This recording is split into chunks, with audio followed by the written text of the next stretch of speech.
चलिए बढ़ते हैं आज की कहानी की ओर।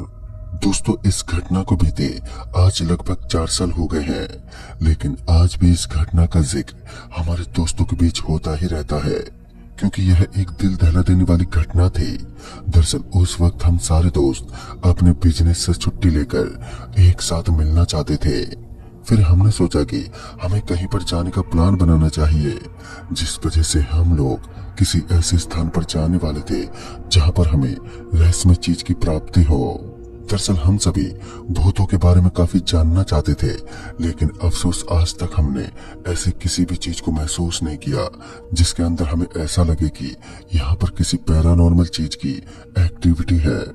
लेकिन एक बात भी सत्य है, जैसे इंसान की उम्र बढ़ती है उसके साथ साथ उसके जीवन में होने वाले हादसे और विचार को बदलने में सक्षम है। हम सभी दोस्त पहले एक ही कॉलेज के स्टूडेंट थे, लेकिन बाद में हम सभी अपने बिजनेस की वजह से अलग अलग हो गए, लेकिन अभी भी हमारे बीच दोस्ती का वही मुकाम हासिल था। फिर उनमें से हमारे एक दोस्त जिसका नाम निखिल था, निखिल ने बताया कि अब हम सभी को एक साथ मिलकर कुछ दिनों का वक्त बिताना चाहिए, लेकिन हमें कहीं पर भी घूमने के लिए कोई ट्रिप नहीं मिली, जिस वजह से हमारा दोस्त निखिल किसी स्थान को ढूंढने लगा, या फिर ऐसा कहें कि किसी जगह की तलाश करने लगा। फिर मेरी नजर वहां पर पड़ी एक किताब पर पड़ी।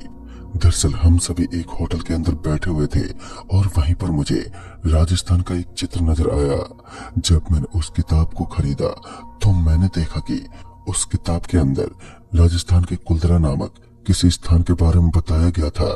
दरअसल उसके अंदर ये लिखा गया था कि यह गांव पूरे तरीके से श्रापित बन चुका है। 118 साल पहले इस जगह के अंदर काफी गांव खाली हो चुके थे।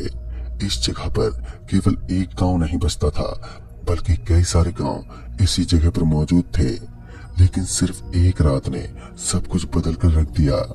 उस दिन तो मैंने अपने दोस्तों से इसके बारे में बातचीत करना ठीक नहीं समझा और फिर मैं अपने घर लौट गया।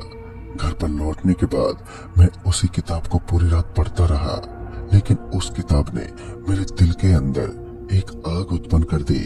दरअसल अब मेरा दिल बार बार ऐसा कहने लगा कि हमें उस जगह पर घूमने के लिए जाना चाहिए।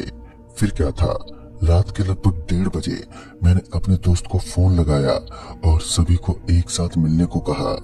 हालांकि हमारे घर लगभग 1 किलोमीटर की दूरी पर ही थे, लेकिन हमारे कुछ दोस्त ऐसे थे जिनका घर उस जगह से बहुत ही ज्यादा दूरी पर पड़ता था, जिस वजह से वह लोग हमारे साथ नहीं मिल सकते। हम लगभग 4 दोस्त एक साथ मिले। फिर मैंने उन्हें राजस्थान के कुलधरा नामक जगह के बारे में बताया। उतावलापन महसूस होने लगा, क्योंकि वह भी अब उसी जगह पर जाना चाहते थे। फिर क्या था, हमने दूसरे ही दिन उस जगह पर जाने का प्लान बना लिया, लेकिन हमारा प्लान कब तक सक्सेस होता यह तो हमें भी नहीं पता था, क्योंकि जब हमने अपने कुछ गिने चुने दोस्तों को बताया कि हम लोग राजस्थान के कुलधरा नामक गांव में घूमने के लिए जाने वाले हैं, तो कुछ ने तो वहीं पर मना कर दिया। लेकिन ऐसा नहीं था कि उस जगह पर घूमना मना था, उस जगह पर घूमने के लिए सभी को अलाउड था। लेकिन कहते हैं कि रात में उस जगह पर कोई भी नहीं रुकता, क्योंकि वहां के लोग किसी भी व्यक्ति को रात में रहने के लिए अलाउ नहीं करते, जिस वजह से रात होते ही तुरंत ही वहां से निकलना पड़ता है। लेकिन हमें उन्हें चकमा देकर किसी भी तरह रात में रुकना ही था। लेकिन यह इतना आसान भी नहीं था, क्योंकि हम जितनी आसानी से सोच रहे थे उतना ही मुश्किल वहां के लोगों को बेवकूफ बनाना था, क्योंकि हम अपनी मौत को दावत दे रहे थे। बाद में हमने वहां जाने का पूरा प्लान तैयार कर लिया। हम 5 दोस्त ही राजस्थान के लिए रवाना हुए। हम लोग दिल्ली से राजस्थान का सफर करने वाले थे। यह सफर काफी लंबा होने वाला था, जिस वजह से हमने पहले ही अपनी गाड़ी के अंदर पानी की बोतल रख ली थी, क्योंकि जैसलमेर जैसे राज्य में पानी की मात्रा बहुत कम होती है, जिस वजह से हमने अपनी गाड़ी के अंदर पहले ही पानी रख लिया। फिर हम लोग जैसलमेर में पहुंचे तो हमने देखा कि अभी भी वहां से कुलधरा काफी दूर था, लेकिन हम लोगों को वहां पर तो जाना ही था। फिर जब हम लोग कुलधरा के पास पहुंचे तो सबसे पहले हमें एक दरवाजे के पास पहुंचना पड़ा, जो काफी बड़ा और घना था। वहीं उस गेट के पास खड़े एक आदमी ने हम लोगों से अंदर जाने की टिकट मांगी। हम लोगों ने उसे कुछ पैसे दिए और निकलने ही वाले थे कि वह आदमी बोल पड़ा, शाम के 6 बजे से पहले ही वापस लौट आना, वरना बेमौत मरोगे। मुझे उसकी बातें ही कुछ अजीब सी लगी, क्योंकि इतना बड़ा अंधविश्वास इस गांव के अंदर फैला हुआ था। सच में यह एक हैरान कर देने वाली बात थी। अभी मैं इतना सोचते हुए उस जगह के अंदर पहुंच चुका था। केवल और केवल सन्नाटा छाया हुआ था। खामोशी अपने रूप को बयां कर रही थी। लेकिन तभी मैंने देखा कि मेरे अलावा वहां पर कुछ और लोग भी घूमने के लिए आए हुए थे, जो काफी डरे हुए लग रहे थे। और सच में जब मैं उस जगह पर पहुंचा तो मुझे अपने शरीर के अंदर एक अलग ही प्रकार का डर सा महसूस होने लगा। मेरे साथ अपनी जिंदगी में पहली बार कुछ ऐसा हुआ जिससे मुझे डर लगने लगा था। मेरे साथ पहली बार हो रहा था। पता नहीं क्यों अचानक से मेरे रोंगटे खड़े हो गए, और उसके साथ ही साथ मेरे सारे दोस्तों का भी यही हाल था। लेकिन अभी तक तो कुछ नहीं हुआ, क्योंकि पूरी पिक्चर का सीन अभी बाकी था। फिर हम लोग राजस्थान की एक कोठरी के पास पहुंच गए, जहां चारों तरफ खंडर जमीन पड़ी हुई थी। वहां का खतरनाक सन्नाटा इस चीज को बयां कर रहा था कि आखिर इस जगह पर किसी बुरी शक्ति का वास हो सकता है।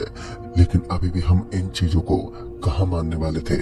फिर हम सभी गाड़ी से नीचे उतरे और चारों तरफ घूमने लगे। तभी हम एक मंदिर के पास पहुंचे, जहां पर हनुमान जी की एक मूर्ति लगी हुई थी। वह मूर्ति काफी विशालकाय मूर्ति थी, जिसे देखकर यह बात आसानी से पता चल रही थी कि इस मूर्ति को बनाने में काफी ज्यादा वक्त लगाया गया है। लेकिन यह एक पुरानी मूर्ति थी। मगर जब हम लोग उस मूर्ति के पास पहुंचे तो पता नहीं क्यों हमें एक सुकून की प्राप्ति हुई। हम लोगों को मानो एक चैन की सांस मिल गई हो। हम कुछ देर वहीं पर बैठे रहे। फिर हम वहां की एक कोठरी के पास पहुंचे तो हमने देखा कि वहां पर कोई चीज मरी हुई पड़ी थी, जिसका आधा शरीर कटा हुआ था और आधा अलग हिस्से में पड़ा हुआ था। फिर हमें लगा कि शायद यहाँ किसी जानवर की मौत हो गई है, जिस वजह से हम लोग वहां के एक अधिकारी के पास पहुंचे और उसे इस बात के बारे में बताया। फिर जब हम लोग उस अधिकारी को लेकर उस जगह पर पहुंचे तो मानो हमारा शरीर का एक एक रोम कांप उठा था, क्योंकि इस पर हमने देखा कि उस जगह पर ना ही तो हमें कोई जानवर नजर आ रहा था और ना ही चारों तरफ किसी चीज के होने का संकेत, क्योंकि वहां पर एकदम खाली जगह पड़ी हुई थी।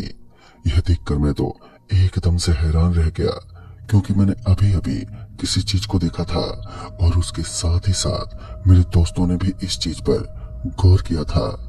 लेकिन बाद में हमने उस चीज पर ज्यादा ध्यान नहीं दिया और फिर अपने काम में जुट गए। शाम के लगभग 6 बज चुके थे और अब एक ऐसा वक्त हो चला था जिस समय से अब हमें इस जगह से बाहर निकलना था। तभी वहां का एक गार्ड भागता हुआ हमारे पास आया और बोला, भाई साहब अब यहाँ से निकलने का टाइम हो गया है।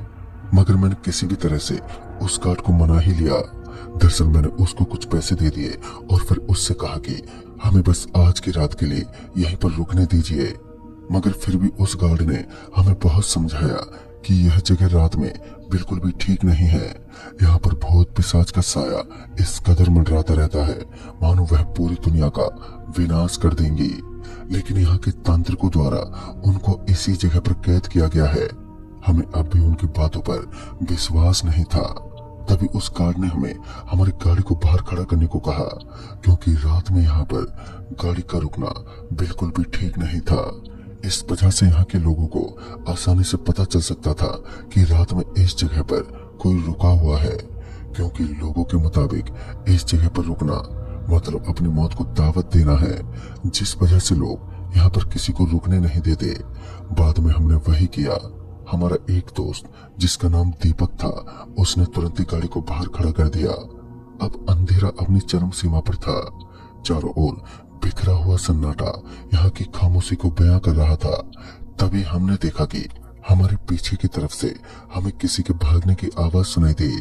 यह आवाज सुनकर जब मैं पीछे पलटा तो मुझे वहां पर कोई भी नहीं दिखा। फिर मेरे एक दोस्त ने कहा, अरे क्या हुआ, तुम्हें अंधेरा होने से पहले भूत दिख गया? मगर बाद में मुझे लगा कि शायद मेरे कान बज रहे हैं, और यही सोचकर मैं वहीं पास ही के एक कुएं के पास आकर बैठ गया। मैं अभी बैठा ही था कि किसी ने मेरे कंधे पर अपना हाथ रख दिया। फिर जब मैं पीछे पलटा तो मैंने देखा कि वहां पर मेरा दोस्त दीपक था, जो अभी अभी बाहर गाड़ी खड़ा करके वापस लौटा है। वह भी मेरे बगल में बैठ गया। अब मैं लगातार उससे बात कर रहा था, लेकिन उसने मुझे एक भी जवाब नहीं दिया। और वहीं मेरे बाकी के दोस्त चारों तरफ आराम से घूमने के मजे ले रहे थे। तभी मुझे किसी ने पीछे से आवाज दी, और जब मैं पीछे पलटा तो मेरी आंखें फटी की फटी रह गईं। दरअसल मैंने देखा कि वह तो मेरा दोस्त दीपक ही था। जब मैंने अपने बगल में देखा तो मुझे वहां कोई दिखाई नहीं दिया। सच में मैं तो एक पल के लिए हैरान रह गया, क्योंकि अभी अभी दीपक मेरे बगल में बैठा हुआ था। उसका अचानक से इस तरह से पीछे की तरफ चला जाना कोई सामान्य बात नहीं थी। सच में मुझे वहां पर एक बहुत ही जोर का डर महसूस हुआ। यह पहली बार था जब मुझे उस जगह पर इतना जोर का डर महसूस हुआ, क्योंकि मैंने अभी तक यहाँ की सिर्फ बातें ही सुनी थी, देखी नहीं थी। उसके तत्पश्चात मैं वहां से निकल पड़ा और अपने दोस्तों के पास पहुंचा। तभी मैंने उन्हें सारी बात बताई। मेरी बात सुनकर वह भी एकदम हैरान रह गए। उसके बाद उन्होंने मेरी बात को ये कहकर टाल दिया कि जरूर यह मेरा कोई छोटा मोटा वहम होगा, मगर मुझे पूरा विश्वास था कि वह कोई वहम नहीं था। उसके तुरंत बाद मैंने वहां से निकलने की बात कही, लेकिन कोई भी मेरी बात को मानने के लिए तैयार ही नहीं था। मैं तो अभी और इसी वक्त यहाँ से निकलना चाहता था। बाद में मैं अपने दोस्तों के साथ वहां से निकल पड़ा, मगर उसके लगभग 1 घंटे के बाद सब कुछ मानो एकदम शांत हो गया था।